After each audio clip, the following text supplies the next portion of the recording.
24. كنت عاوز اسال النهارده ايه سبب عدم اشراك ديانج رغم ان هو جاهز بدنيا وتاخر الدفع بجراد شويه رغم ان هو كان المفروض يبدا مع بدايه الشوط وكان في فتره الاعداد هو البديل محمد شريف. متابور ديانج الرد طبعا هو ان هو المدير الفني وهو اللي قرر المدشر يكون عليه ودي مسؤوليته هو. En cuanto a Aliu, es cierto que no ha participado, igual que no ha participado Dari, igual que no ha participado Shenawi. ان مسؤوليه طبعا مشاركه ديانج دي مسؤوليه المدير الفني. ليه ما نسالش كمان ان اشرف داري ما شاركش، محمد الشناوي ما شاركش، مصطفى العش ما شاركش، عمر كمال ما شاركش، حسين شحات ما شاركش، كتير لعيبه تانيه.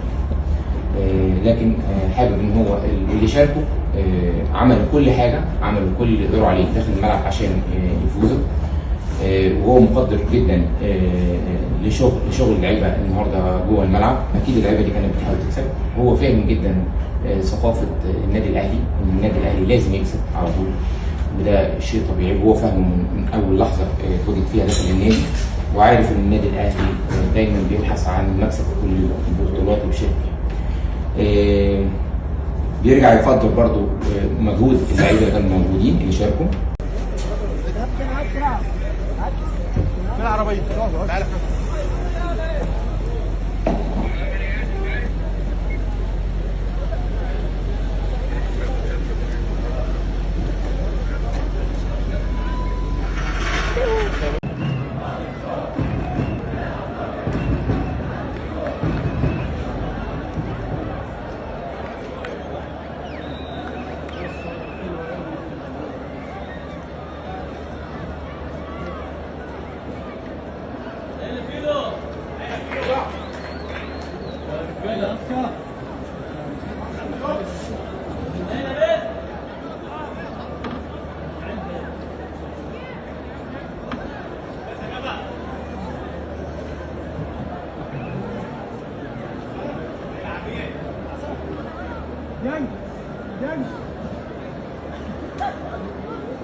이모!